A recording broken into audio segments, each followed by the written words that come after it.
Bismillahirrahmanirrahim. Assalamualaikum warahmatullahi wabarakatuh.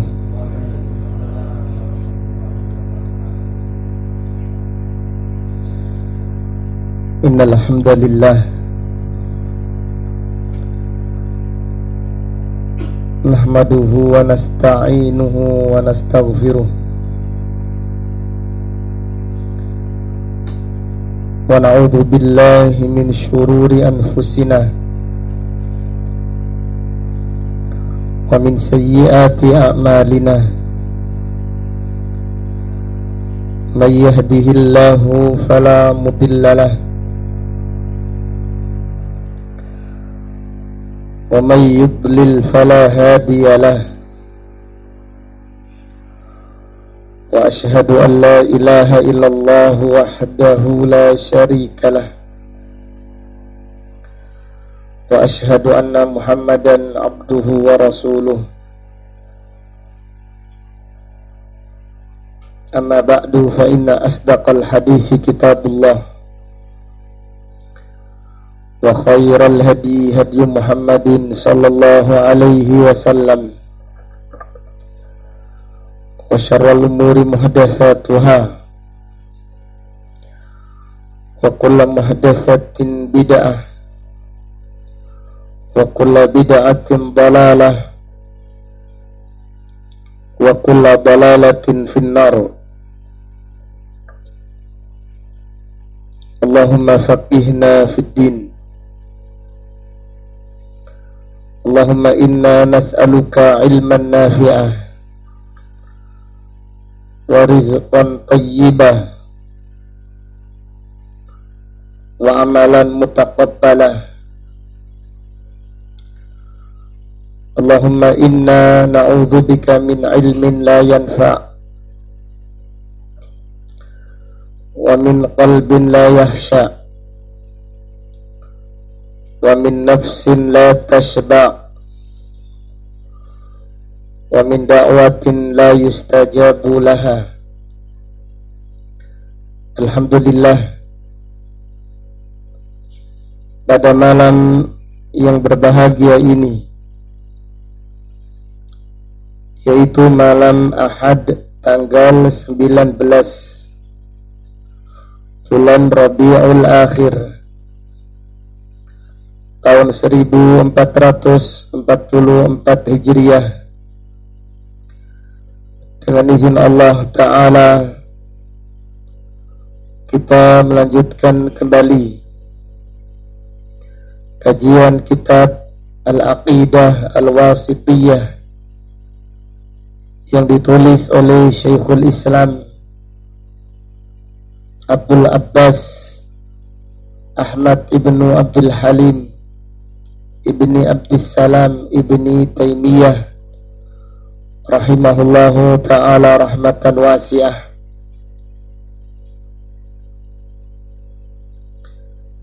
Pada kesempatan yang berbahagia ini kita memulai kajian dengan membacakan firman Allah surat Al-Fajr ayat 21 dan ayat 22. Allah Ta'ala berfirman, kalla idza dukkatil ardu dakkan dakka wa jaa rabbuka wal malaku saffan saffa. Kalla, sesungguhnya apabila bumi digoncangkan dengan kuat, wa jaa rabbuka wal malaku saffan saffa, dan pada hari itu Allah Ta'ala datang, demikian pula para malaikat datang secara berbaris. ayat ini menjelaskan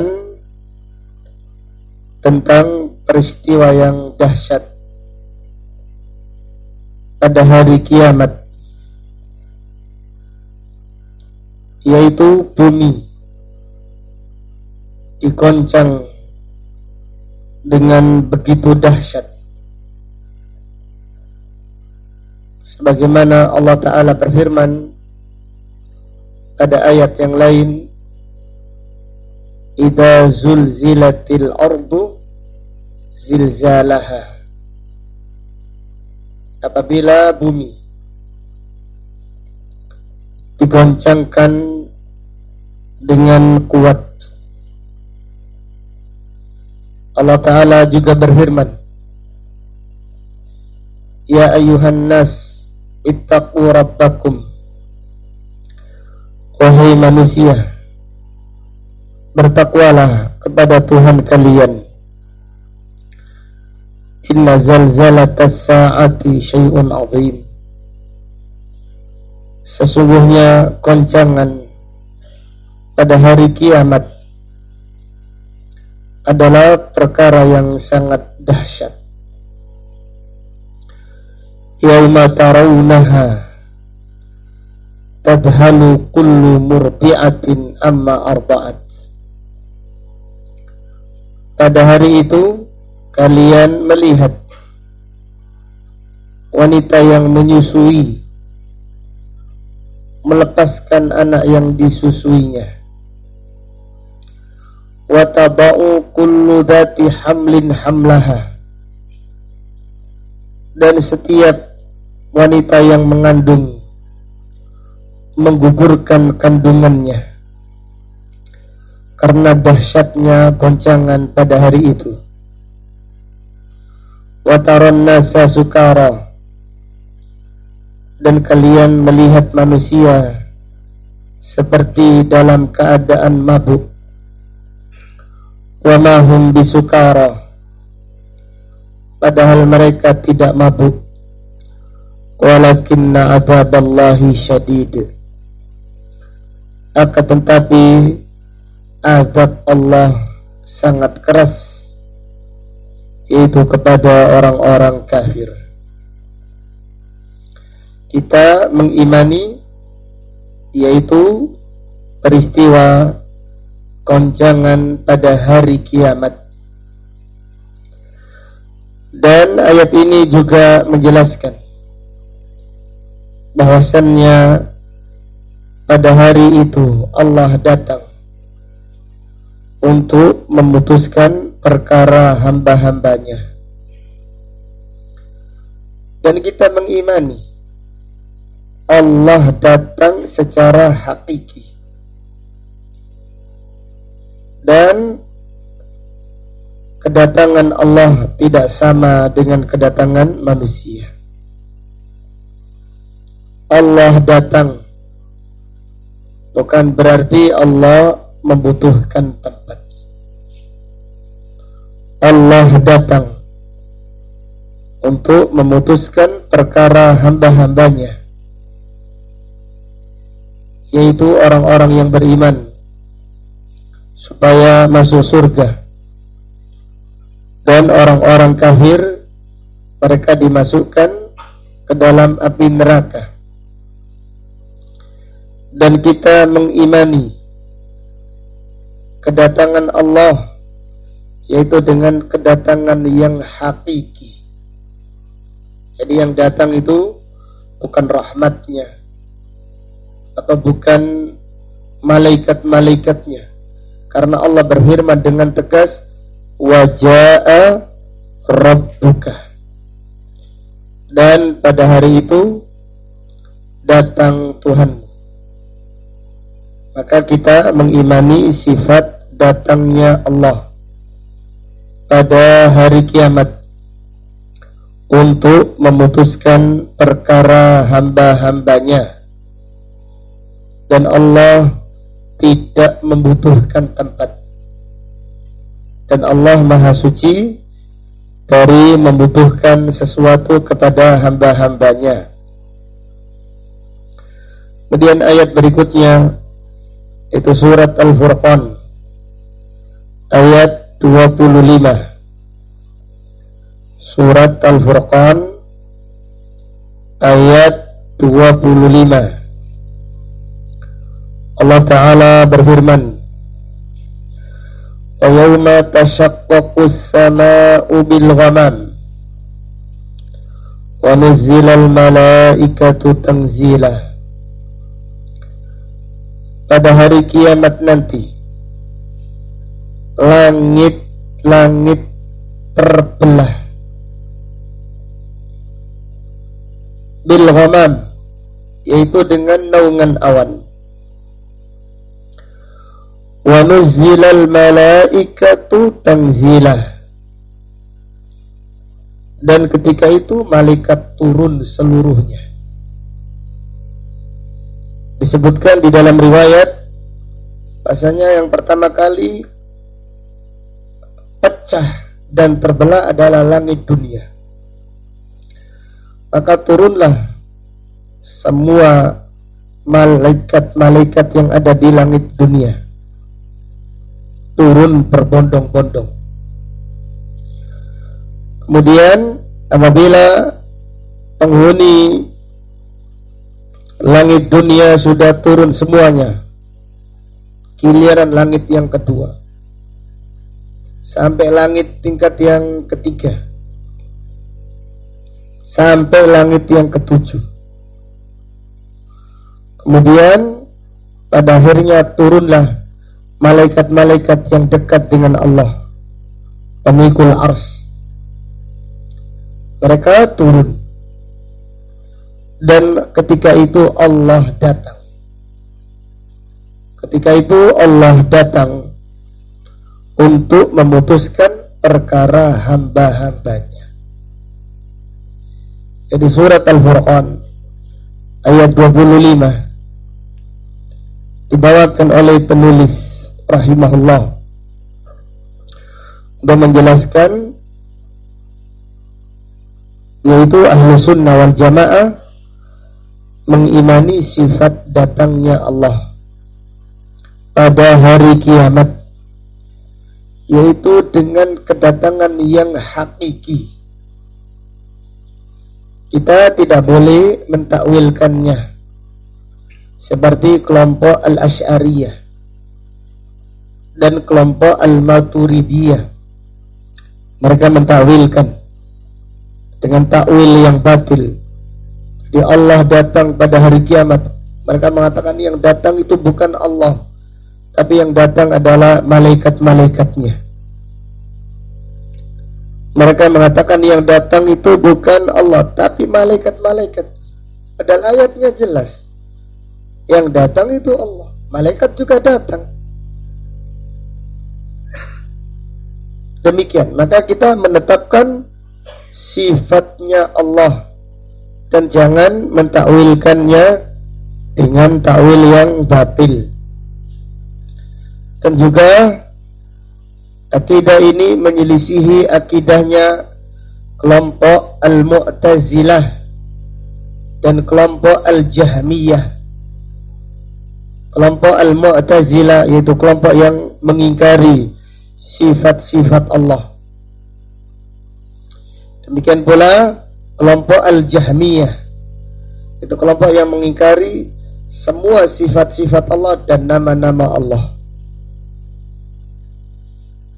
Mereka mengatakan kalau Allah datang berarti Allah memerlukan apa? Tempat. Kenapa mereka mentakwil? Kita mengatakan Allah datang dan Allah tidak memerlukan tempat. Apa yang susah bagi Allah? Innallaha ala kulli syai'in qadir. Sesungguhnya Allah Maha berkuasa atas segala sesuatu.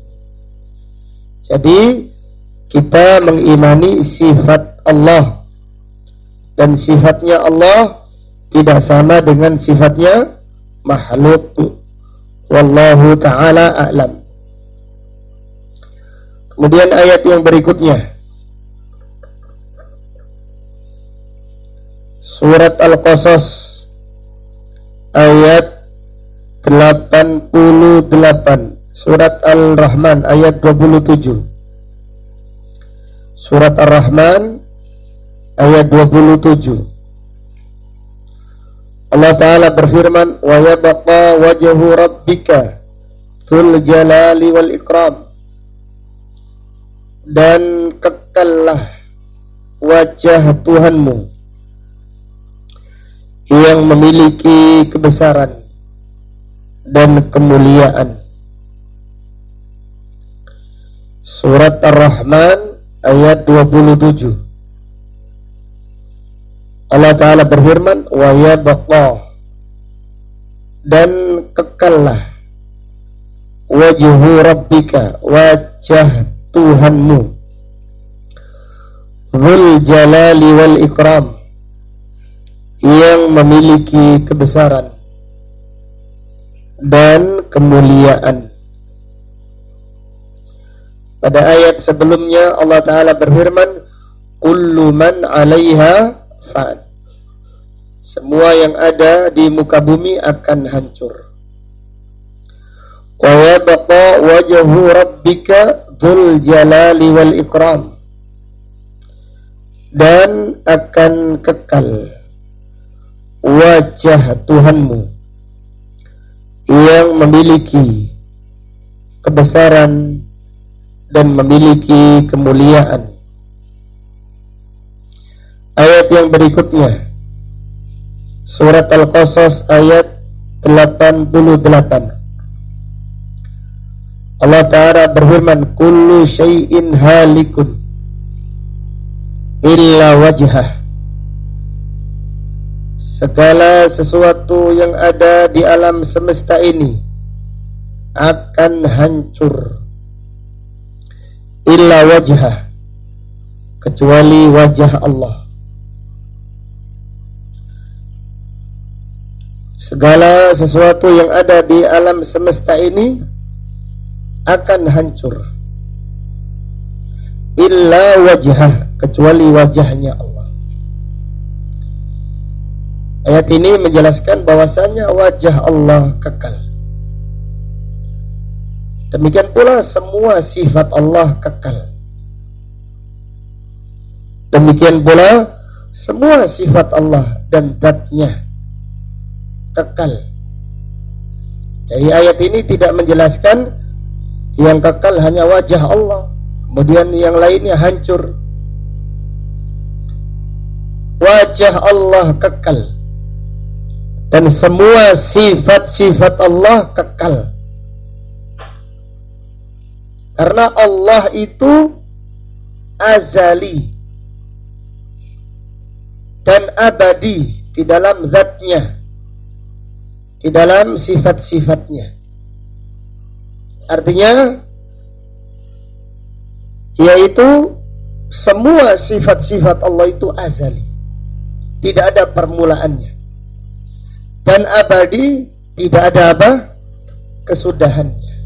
Semua sifat Allah, bukan hanya sifat wajah saja. Disebutkan sifat wajah pada ayat ini secara khusus, bukan berarti sifat-sifat Allah yang lainnya tidak kekal. Disebutkan wajah pada ayat ini untuk menjelaskan bahwasannya wajah Allah kekal, dan semua sifat-sifat Allah itu kekal. Dalam Al-Quran Allah Ta'ala berfirman, wa yawma yunfakhu fis-sur fasa'iqa man fis samawati wa man fil ard illa man sya'allah thumma nufikha fihi ukhra fa idahum qiyamun yanzurun. Pada hari ditiupkannya sangkakala, maka semua yang ada di langit dan semua yang ada di bumi akan hancur, kecuali yang diizinkan oleh Allah tidak hancur. Thumma nufikha fihi ukhra, kemudian ditiupkan sangkakala yang kedua. Fa idahum qiyamun yanzurun, Tiba-tiba manusia berdiri melihat, fokus melihat apa yang terjadi. Mereka bingung ketika dikeluarkan dari kuburan mereka. Pada ayat yang mulia ini Allah Ta'ala berfirman, ketika ditiupkan sangkakala yang pertama, semua yang ada di langit, semua yang ada di bumi hancur. Illa man sya Allah, kecuali siapa yang dikehendaki oleh Allah, yaitu ada makhluk-makhluk yang tidak mati. Seperti makhluk yang tidak mati adalah kursi, tidak hancur. Demikian pula ars tidak hancur. Allah bersemayam di atas ars. Demikian pula surga dan neraka tidak hancur pada hari kiamat. Demikian pula bidadari yang ada di surga tidak mati ketika ditiupkannya sangkakala. Kenapa? Karena bidadari diciptakan untuk kekal. Adapun malaikat semuanya mati. Di malaikat peniup sangkakala datang kepada Allah melaporkan bahwanya semuanya sudah hancur, tinggal siapa? Maka malaikat berkata, ya Allah, tinggal itu mereka yang memiliki kedudukan di sisi. Siapa? Itu malaikat-malaikat pemikul ars. Kemudian Allah mengizinkan mereka untuk mati semua. Kemudian Allah bertanya lagi kepada malaikat, siapa yang masih sisa? Jibril pun meninggal dunia. Kemudian tersisa lagi. Siapa yang tersisa? Tidak ada lagi kecuali aku, ya Allah. Kemudian Allah pun mematikan malaikat peniup sangkakala. Jadi semua yang ada di alam semesta ini mati, kecuali yang diizinkan oleh Allah tidak mati ketika itu, tidak hancur ketika itu. Yang tidak hancur yaitu ars, kursi, kemudian surga dan neraka. Neraka belum ada penghuninya, tapi surga sudah ada penghuninya, yaitu bidadari yang ada di surga tidak mati. Mereka termasuk yang dikecualikan Allah. Sisi pendalilan pada pembahasan kita, apabila ada makhluk yang tidak hancur pada hari kiamat, apalagi dengan apa? Sifat-sifat Allah. Apabila ada makhluk yang dikecualikan tidak hancur pada hari kiamat, apalagi yaitu sifat-sifat apa? Allah Subhanahu wa ta'ala. Allah itu maha kekal, sifatnya, zatnya itu kekal. Maka Allah Ta'ala berfirman, kullu syai'in halikun illa wajhah, segala sesuatu hancur. Segala sesuatu itu makhluknya, bukan sifat Allah.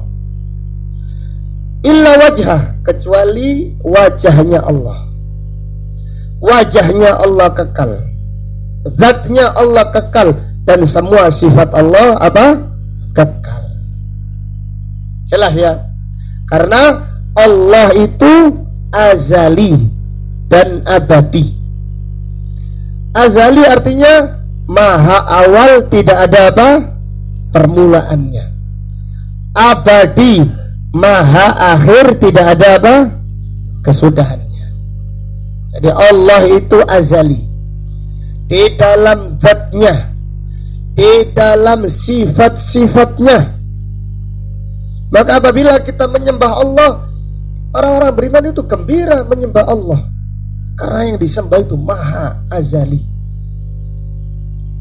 Tidak, awalnya tidak ada, kemudian ada.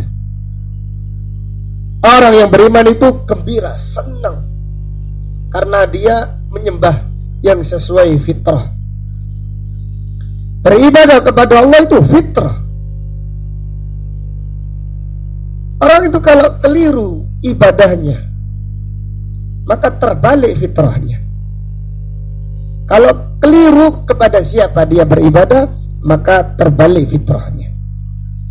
Kembali kepada pembahasan, yaitu Allah kekal wajahnya. Bukan hanya wajahnya saja, semua sifat Allah, tangannya kekal, dan sifat-sifat yang lain, pendengarannya, penglihatannya, semua sifat Allah kekal. Maka disebutkan wajah pada ayat ini bukan berarti apa? Pengkhususan. Bukan berarti pengkhususan hanya wajahnya Allah yang kekal, sedangkan sifat-sifat Allah yang lain tidak kekal. Bukan seperti itu. Itu pemahaman yang sesat. Itu adalah pemahaman yang sesat. Maka mereka mentakwilkan berarti wajah Allah artinya zat Allah. Kita mengatakan wajah Allah kekal, dan sifat-sifat Allah yang lain kekal, diambil dari ayat-ayat yang lain. Diambil dari ayat-ayat yang lainnya. Seperti ayat tadi, kalau ada makhluk yang kekal, yang tidak hancur pada hari kiamat, apalagi Allah subhanahu wa ta'ala, apalagi dengan sifat-sifat Allah azza wa jalla. Ayat 27 dan ayat 88 dari surat Ar-Rahman.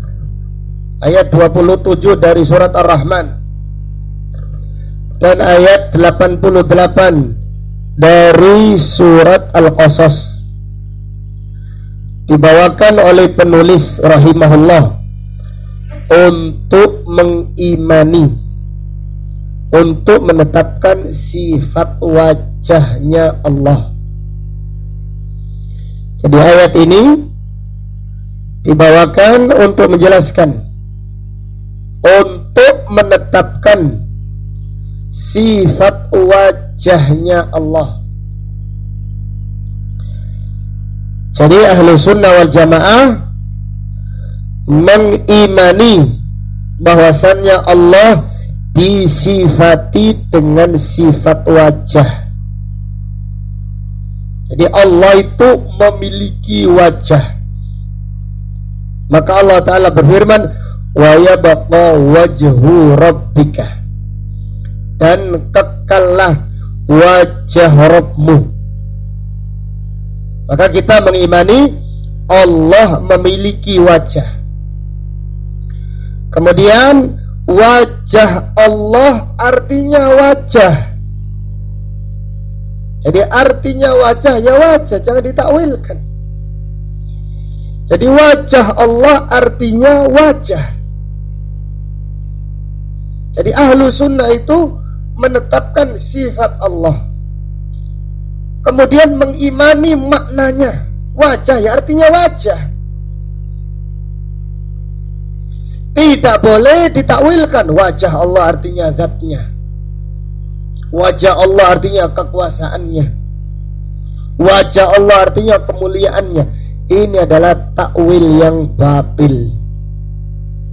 Ini adalah takwil yang batil, seperti takwilnya kelompok Al-Asy'ariyah dan takwilnya kelompok Al-Maturidiyah. Adapun kelompok Al-Jahmiyah dan kelompok Al-Mu'tazilah, mereka mengingkari. Mereka mengatakan tidak mungkin Allah punya wajah. Mereka menolak langsung, bukan mentakwilkan. Mereka menolak sifat wajah untuk Allah.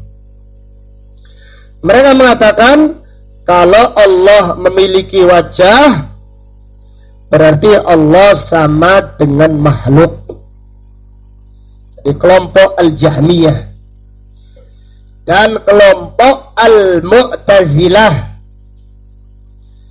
yaitu mereka meniadakan sifat wajah untuk Allah. Kalau kelompok Al-Asy'ariyah, mereka apa yang mereka lakukan? Mentakwil. Mereka mengatakan wajahnya Allah artinya zatnya Allah. Jadi mereka mentakwil karena mereka itu sempalannya kelompok Jahmiyah. Jadi siapa sih kelompok Jahmiyah? Kelompok Jahmiyah yaitu kelompok yang mengingkari nama-nama Allah dan sifat-sifat Allah. Itu kelompok Al-Jahmiyah. Siapa sih kelompok Al-Mu'tazilah? Ya kesesatan mereka banyak, tapi kesesatan yang paling besar ini. Kelompok Al-Jahmiyah adalah kelompok yang mengingkari nama-nama Allah dan sifat-sifat Allah. Mereka hanya mengimani nama Allah, ya Allah saja. Ar-Rahman mereka tidak mengimaninya. Ini kelompok Al-Jahmiyah. Mereka mengingkari semua nama-nama Allah dan sifat-sifat Allah. Kemudian yang kedua, kelompok Al-Mu'tazilah. Mereka mengimani nama-nama Allah dan mereka mengingkari sifat-sifat Allah. Ini adalah kelompok Al-Mu'tazilah. Mereka mengimani nama-nama Allah, namun mereka mengingkari apa? Sifat-sifat Allah. Jadi perhatikan, kelompok Jahmiyah mengatakan Allah Maha mengetahui. Tidak ada. Ini kelompok Jahmiyah. Tapi kelompok Al-Mu'tazilah mereka mengatakan Allah Maha mengetahui tanpa pengetahuan. Allah Maha mendengar tanpa pendengaran.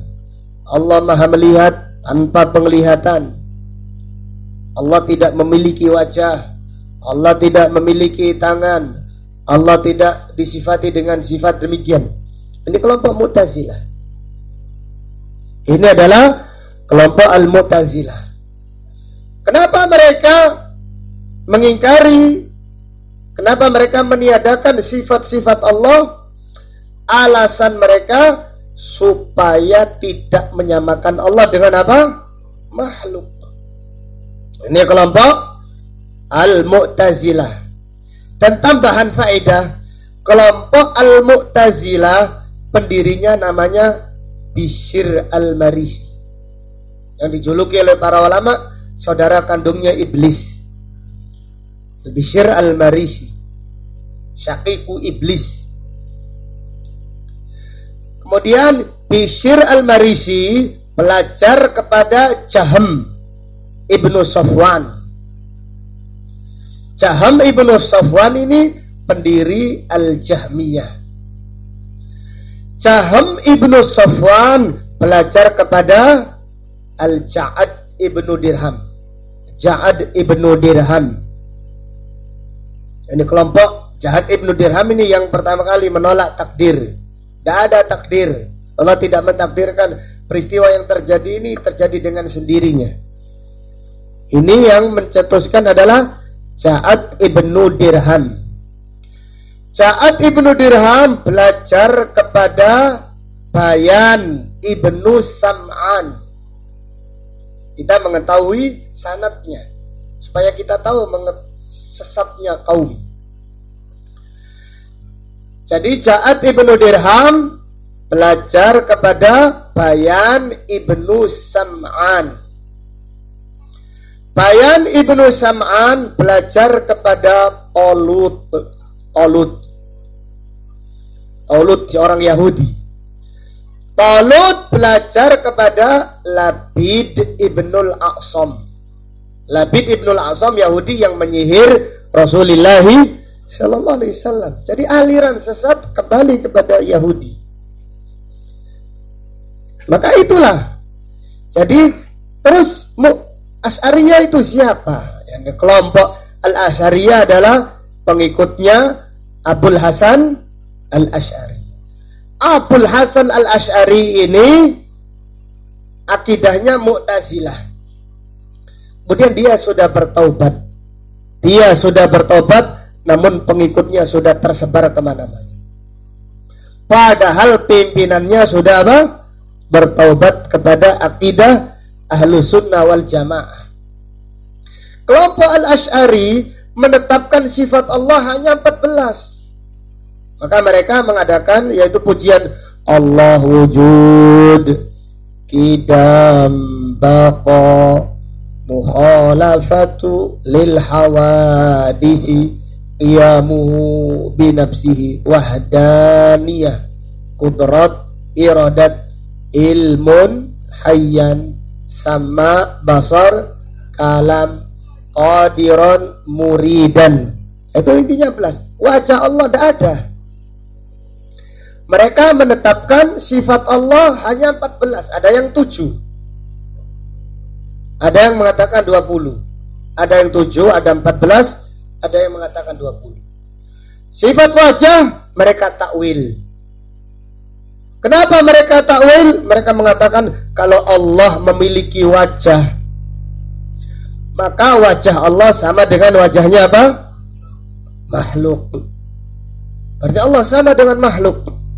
Supaya mereka tidak menyamarkan Allah dengan makhluk, maka akhirnya mereka mentakwilkan. Berarti wajah Allah diartikan zat.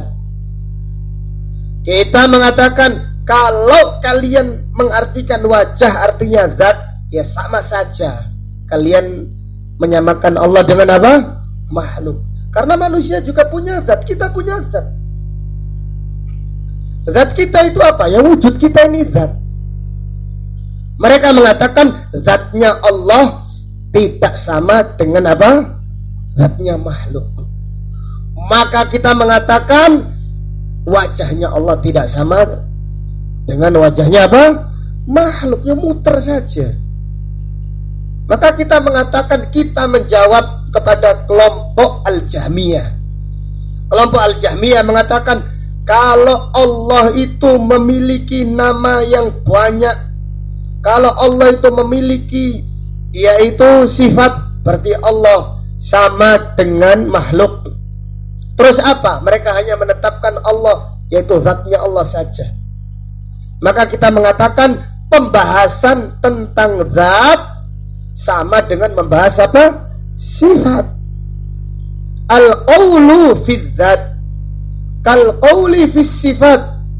Artinya kalau kalian menetapkan zatnya Allah tidak sama dengan zatnya makhluk, maka sifatnya Allah tidak sama dengan sifatnya apa? Makhluk. Demikian pula al-qawlu fi ba'di sifat kal-qawli fi ba'di. Pembahasan tentang sebagian sifat Allah sama dengan pembahasan sifat yang lainnya. Kalau kalian menetapkan sifat kudrat, Allah maha mampu, iya, kalian mengimaninya dan kalian mengatakan sifatnya Allah, sifat kudratnya Allah tidak sama dengan makhluk, kita pun mengatakan sama. Wajahnya Allah tidak sama dengan apa? Wajahnya makhluk. Jadi demikian, mereka lari dari sifat wajah karena mereka yaitu takut menyerupakan Allah dengan apa? Makhluknya. Maka para ulama mengatakan semua yang mengingkari sifat Allah, semua yang menolak sifat Allah, pada hakikatnya mereka menyamakan Allah dengan makhluk. Mereka yang mengingkari sifatnya Allah, pada hakikatnya mereka menyerupakan Allah dengan makhluk. Sebelum mereka menolak, mereka menyamakan dulu. Sebelum mereka menolak, mereka membayangkan dulu Allah punya wajah, berarti sama dengan wajahnya siapa? Dibayang-bayangkan dulu. Enggak sampai mereka, maka baru mereka mengingkari. Jelas ya? Jadi semua yang menolak sifat Allah, mereka itu menyamakan Allah dengan apa? Makhluk. Karena sebelum mereka mengingkari, mereka menyerupakan terlebih dahulu. Adapun Ahlus Sunnah wal Jamaah, mereka menetapkan sifat Allah dan mereka tidak menyamakan sifatnya Allah dengan sifatnya apa? Makhluk. Maka Maka Ahlussunnah wal Jamaah akidahnya itu tumakninah, tenang, tidak ragu-ragu. Adapun kelompok Al-Jahmiyah, kelompok Al-Mu'tazilah, mereka itu menyerupakan Allah dengan makhluk. Karena tidak sampai bagaimana penyerupaannya, maka mereka mengingkari. Adapun kelompok Al-Asy'ariyah itu mereka mentakwilkan dengan takwil yang batil. Wallahu ta'ala a'lam. Maka dari dua ayat yang mulia ini terdapat beberapa pelajaran yang bisa diambil. Yang pertama, sebagaimana yang telah dibahas, menetapkan wajahnya Allah secara hakiki. Artinya Allah disifati dengan sifat wajah. Dan wajah itu artinya apa? Wajah. Demikian. Tidak boleh kita mentakwilkannya dengan takwil batil. Kemudian pelajaran berikutnya, penghuni surga. Penghuni surga akan melihat wajah Allah. Penghuni surga akan melihat wajah Allah. Sebagaimana yang disebutkan di dalam, yaitu Al-Quran dan juga hadis-hadis Rasulullah Sallallahu Alaihi Wasallam. Itu hadis yang mutawatir, bahwasannya penghuni surga melihat wajah Allah Subhanahu wa ta'ala. Kemudian pelajaran berikutnya, melihat wajah Allah adalah kenikmatan yang paling dicintai penghuni surga. Melihat wajah Allah adalah kenikmatan yang paling dicintai penghuni surga. Dalam hadis yang diriwayatkan Al-Imam Muslim, Rasulullah sallallahu alaihi wasallam bersabda, "Idza dakhala ahlul jannati al-jannah." Apabila penghuni surga sudah masuk surga semuanya. Apabila penghuni surga sudah masuk surga semuanya. Qala Allah Azza wa Jalla, Allah Azza wa Jalla berfirman, "Ya ahlal jannah, turiduna syai'an azidukum." Wahai penghuni surga, maukah kalian aku berikan tambahan kenikmatan kepada kalian? Wahai penghuni surga, maukah aku berikan tambahan kenikmatan kepada kalian?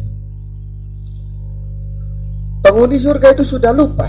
Jadi orang itu kalau sudah enak itu lupa, ada yang lebih enak lagi. Orang itu kalau sudah merasakan nikmat lupa, ternyata ada kenikmatan lagi yang belum didapatkan. Maka ketika itu penghuni surga sudah lupa, sampai mereka berkata, qalu alam tubayyit wujuhana, ya Allah, bukankah engkau sudah menjadikan wajah kami berseri-seri? Alam tudkhilnal jannah, bukankah engkau sudah memasukkan kami ke dalam surga? Wa tunajjina minan nar, bukankah engkau menyelamatkan kami dari neraka? Apalagi kenikmatan yang belum kami dapatkan? Jadi ini menunjukkan mereka sudah apa? Sudah lupa. Ada kenikmatan lagi yang belum mereka dapatkan. Fakashafal hijab, lalu Allah membuka tabir. Dan tabir yang menghalangi seorang hamba untuk melihat wajah Allah adalah cahaya. Tabirnya dibuka. Kemudian Nabi SAW bersabda, "Fama utu syai'an ahabba ilaihim minan nadari ila wajhi rabbihim azza wa jalla." Maka penghuni surga tidak mendapatkan kenikmatan, tidak merasakan kenikmatan yang lebih mereka cintai daripada kenikmatan melihat wajah Allah Subhanahu wa ta'ala. Maka penghuni surga sangat merindukan Allah. Setelah mereka melihat Allah, maka kenikmatan-kenikmatan surga yang lain tidak ada apa-apanya.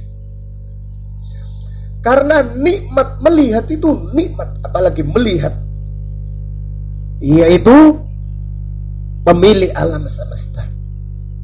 Melihat, yaitu yang maha kuasa, yang maha segala-galanya.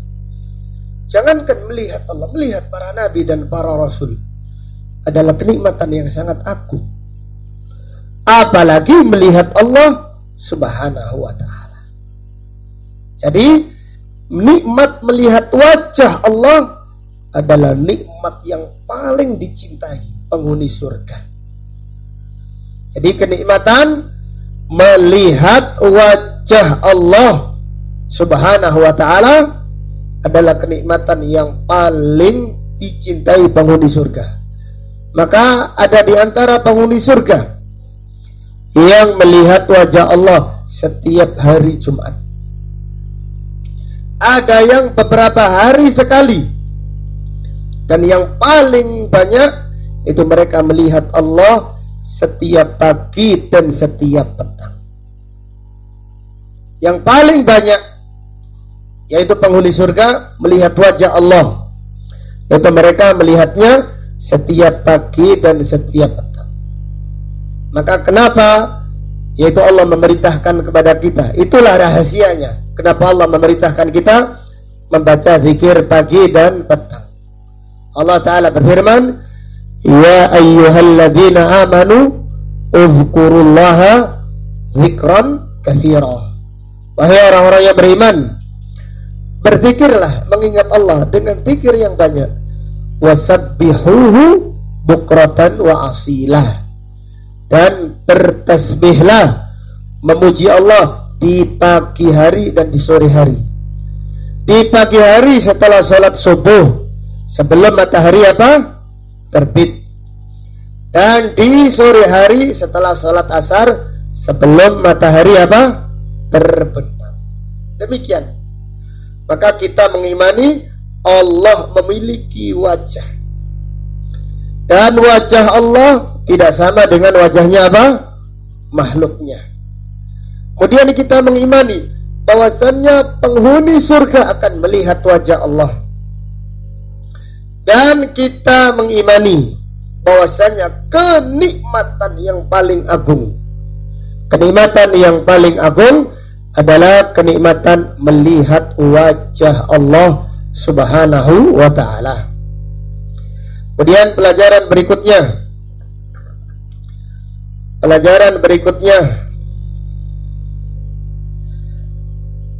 anjuran berdoa. Anjuran berdoa untuk meminta melihat wajah Allah. Anjuran berdoa untuk meminta melihat wajah Allah. Itu anjuran berdoa meminta melihat wajah Allah. Nabi SAW berdoa meminta kepada Allah, wa as'aluka ladzatan nadari ila wajhik. Ya Allah, aku meminta lezatnya melihat wajahmu. Nabi SAW berdoa, wa as'aluka ladzatan nadari ila wajhik. Ya Allah, aku meminta lezatnya melihat wajah. Melihat wajah Allah itu sangat lezat, sangat nikmat, melebihi semua kenikmatan yang ada di surga, melebihi semua kenikmatan yang ada di surga. Kenapa? Karena keindahan surga itu keindahan makhluk, sedangkan keindahan wajahnya Allah adalah keindahan apa? Khaliq. Karena keindahannya surga adalah keindahan makhluk, sedangkan keindahan wajahnya Allah adalah keindahan Khaliq. Maka keindahannya Khaliq tidak ada apa-apanya, keindahannya makhluk tidak ada apa-apanya jika dibandingkan dengan keindahannya apa? Khaliq. Keindahannya dunia dibandingkan dengan keindahannya surga, dia tidak ada apa-apanya. Keindahan yang mereka rebutkan, weekend cari, yaitu sunrise, sunset ya, bukan sunset ya, iya bukan langsep ya. Weekend melihat matahari terbit atau matahari terbenam. Subhanallah. Apakah matahari terbit harus dilihat dari tempat wisata, dari atas genteng gak iso? Mana Pak sampai rekreasi? Untuk apa? Tadabbur alam. Ya tadabbur alam apa? Harus rekreasi. Terus ini bukan alam, kita ini sudah akhirat memang kita ini. Ya subhanallah. Kenapa ke gunung? Tadabbur alam. Subhanallah. Kenapa ke pantai? Tadabbur alam. Sampai ke pantai tadabbur alam, sampai melihat orang mandi saja tadabbur alam.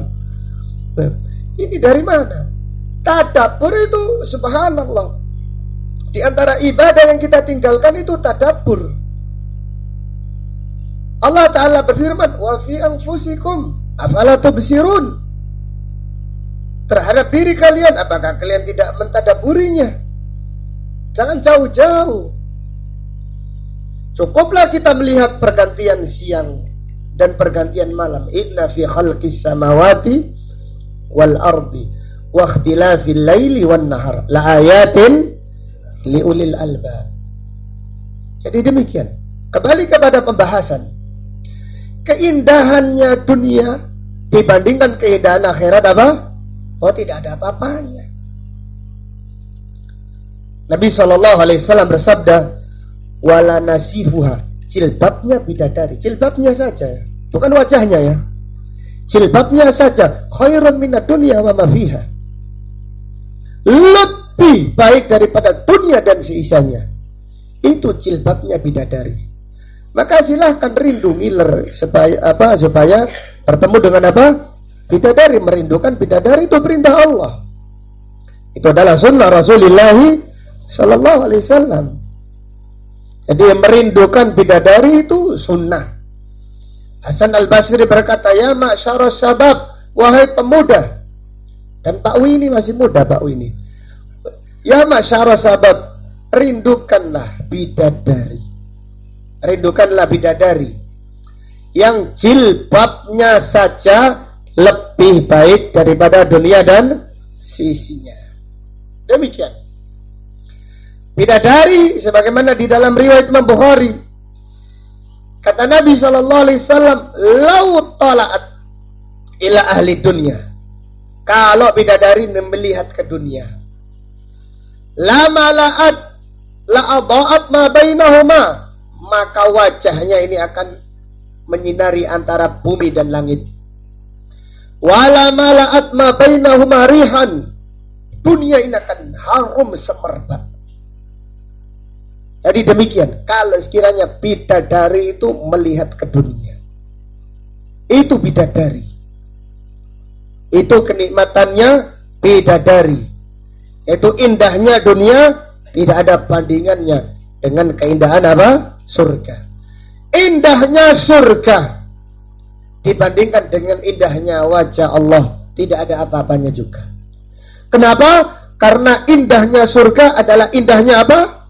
Makhluk. Sedangkan indahnya wajah Allah adalah indahnya Khaliq.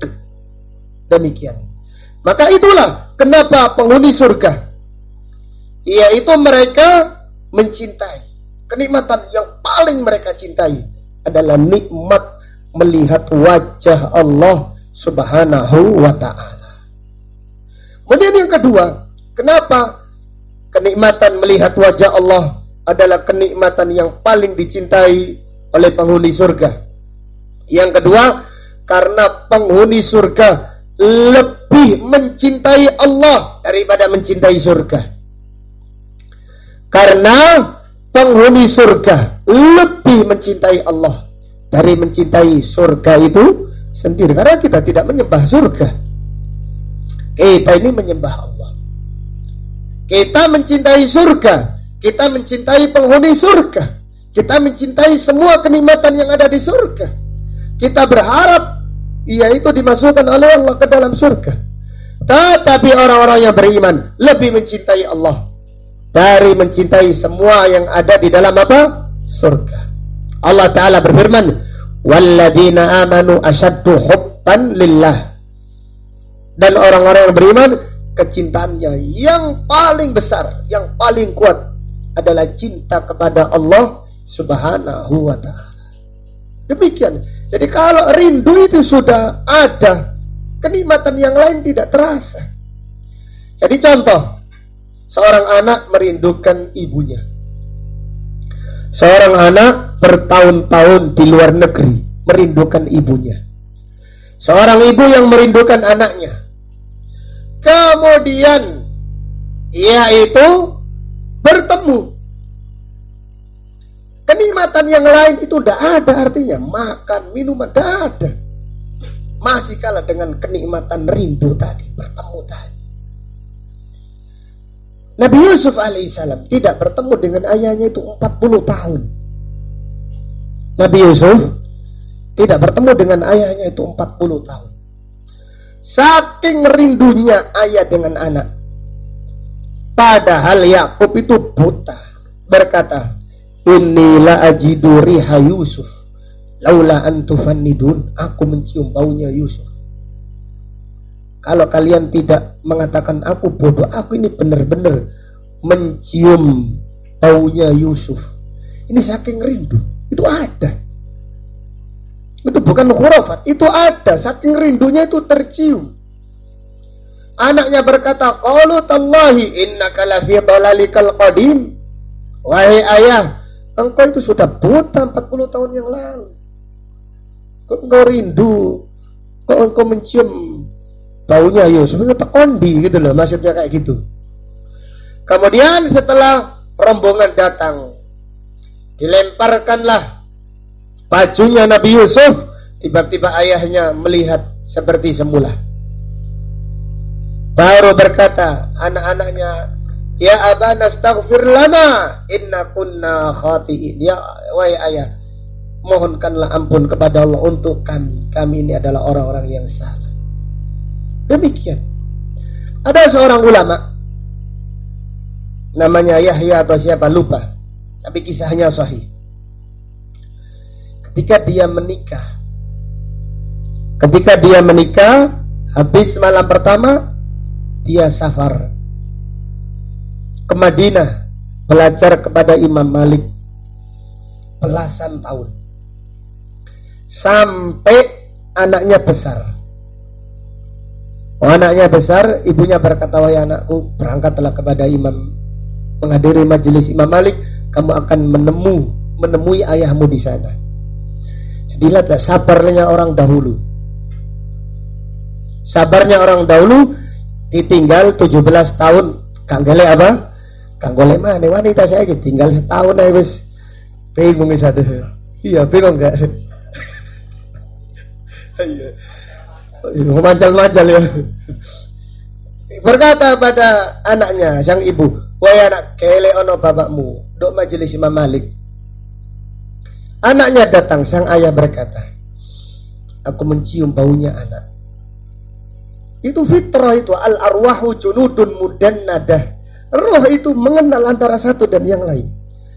Aku mencium baunya anak, tapi aku belum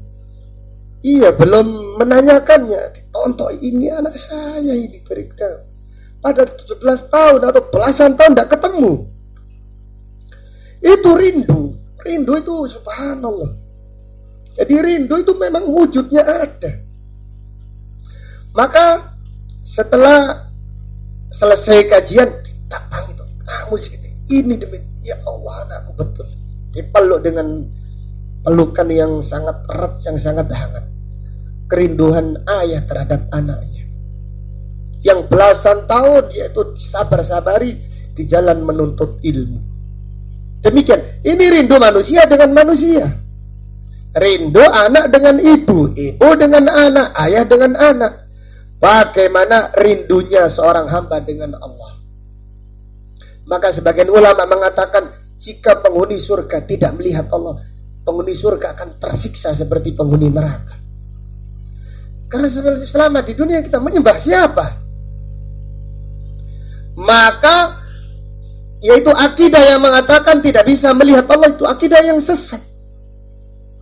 Maka para ulama mengatakan, semoga mereka yang tidak mengimani melihat wajah Allah di surga, semoga Allah tidak mengizinkan mereka melihat wajah Allah. Demikian, mereka diancam tidak bisa melihat wajah Allah karena mereka tidak rindu, karena mereka tidak mengimani.